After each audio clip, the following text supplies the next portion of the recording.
media, demonstrasi, dan poster. Tema ya, anak-anak. Ya.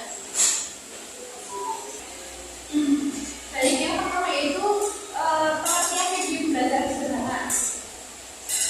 Dalam kegiatan pembelajaran, guru mempunyai peran yang penting untuk menyampaikan materi pembelajaran kepada peserta didik. Penyampaian materi pembelajaran berkaitan dengan komunikasi yang dilakukan antara guru dengan peserta didiknya. Komunikasi yang baik tentunya memerlukan media pembelajaran yang tepat. Dalam dunia pendidikan, media pembelajaran memainkan peran penting dalam membantu siswa memahami konsep-konsep yang diajarkan dengan cara yang mudah dan menyenangkan. Salah satu pendekatan yang efektif adalah penggunaan media pembelajaran sederhana yang menarik. Media ini meningkatkan minat dan motivasi siswa, tapi juga memfasilitasi proses belajar dengan cara yang lebih interaktif, kreatif, mudah, dan tentunya murah.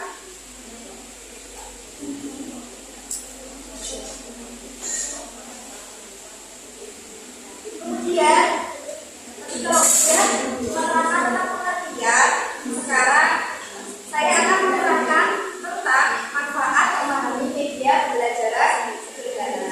Nah, media pembelajaran itu penting dalam proses pembelajaran karena begitu dapat menyampaikan materi kepada siswa dengan baik dan lebih bermanfaat. Nah, guru itu tidak hanya memberikan suatu pembelajaran dengan ceramah atau dengan kata-kata saja, tetapi bagaimana guru itu dapat membawa siswa agar lebih memahami dengan nyata materi yang sudah disampaikan. Nah, selanjutnya ini manfaat tentang media pembelajaran sederhana. Yang pertama, media pembelajaran sederhana itu dapat menarik perhatian anak.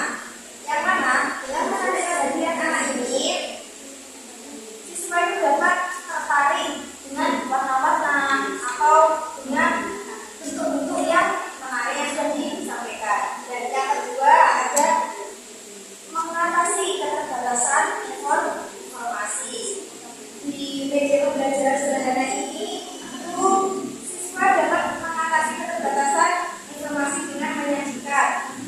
Dan yang kedua ini mengatasi keterbatasan informasi. Nah, media pembelajaran sederhana ini dapat mengatasi keterbatasan informasi dengan menyajikan contoh nyata yang sulit ditemukan secara langsung. Yang ketiga, membuat pembelajaran interaktif. Yang mana membuat pembelajaran interaktif ini mendukung komunikasi dua arah antara pengajar dan murid, sehingga proses belajar menjadi lebih efektif dan efisien. Langkah-langkah pembuatan atau pemanfaatan media pembelajaran sederhana berbasis visual atau gambar. Yang pertama, pastikan visualnya tetap sederhana menggunakan elemen seperti gambar garis, karton, gagang, dan diagram. Kedua, visual digunakan untuk menampilkan informasi penting yang terdapat dalam teks. Yang ketiga, gunakan grafik untuk memberikan gambaran umum tentang materi sebelum menyajikan setiap unit pembelajaran. Keempat, tampilkan kembali materi visual dan libatkan siswa agar daya ingat menjadi meningkat. Kelima, gunakan gambar untuk menggambarkan perbedaan antara berbagai konsep. Keenam, hindari penggunaan visual yang tidak seimbang. Ketujuh, fokuskan pada kejelasan. Dan kedelapan, visual yang ditampilkan harus jelas dan mudah dibaca. 9, visual sangat bermanfaat untuk memahami materi yang cukup kompleks. 10, visual yang dirancang untuk menyampaikan gagasan tertentu akan efektif. 11, unsur-unsur pesan dalam visual harus diberikan penekanan dan mudah dibedakan.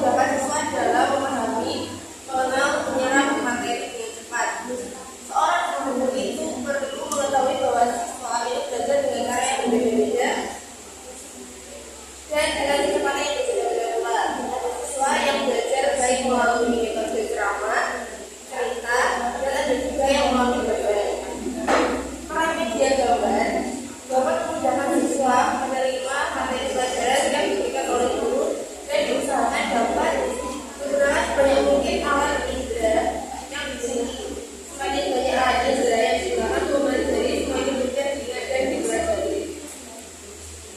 Media gambar bertujuan agar siswa dapat paham dan membantu guru mencapai tujuan pembelajaran dengan melakukan belajar media gambar. Yang pelaksanaan media gambar pembelajaran mempunyai langkah-langkah tersendiri. Di sini kita menggunakan media gambar poster untuk menjelaskan materi tentang guru yang akan disampaikan oleh Mas Joko.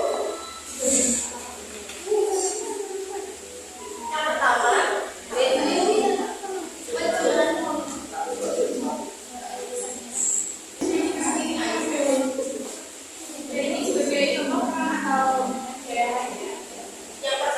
yaitu mencuci kedua telapak tangan sebanyak 3 kali dan menyela-nyela di antara jari jemari kedua tangan.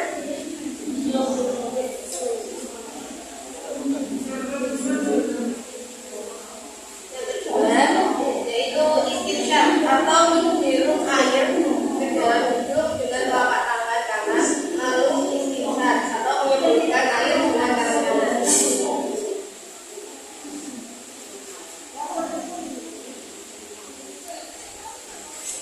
Selanjutnya, berkumur sebanyak 3 kali.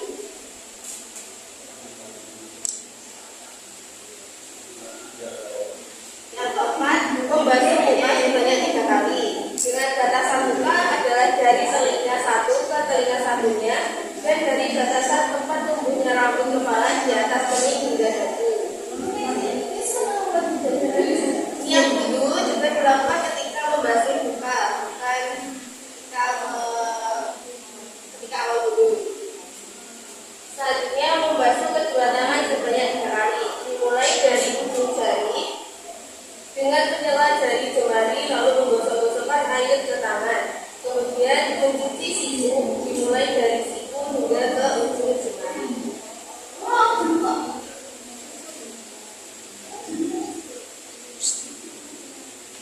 Yang keenam, mengusap kening dengan kedua tangan yang masih basah diresapkan dari depan hingga tengkuk lalu kembali ke depan.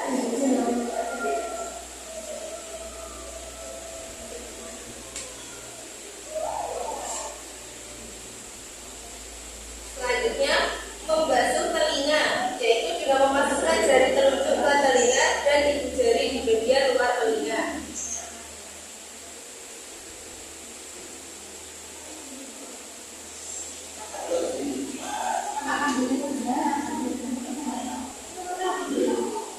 Yang kedelapan, membasuh kaki kanan 3 kali dari ujung kaki ke mata kaki dan menyela-nyela jemari, lalu membasuh kaki kiri seperti itu juga.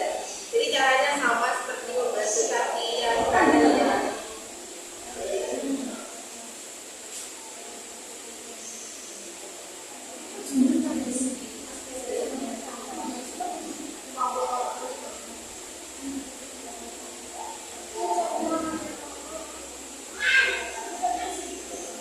Dan yang terakhir yaitu tertib atau dilakukan secara berurutan, tidak boleh diulang-ulang.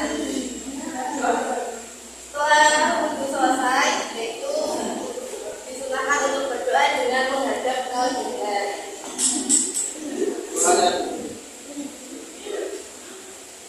Asyhadu an la ilaha illallah wahdahu la syarika lah wa asyhadu anna Muhammadan abduhu wa rasuluh. Allahumma ij'alni minat tawwabin waj'alni minal muttaqin waj'alni min ibadika sholihin. Amin.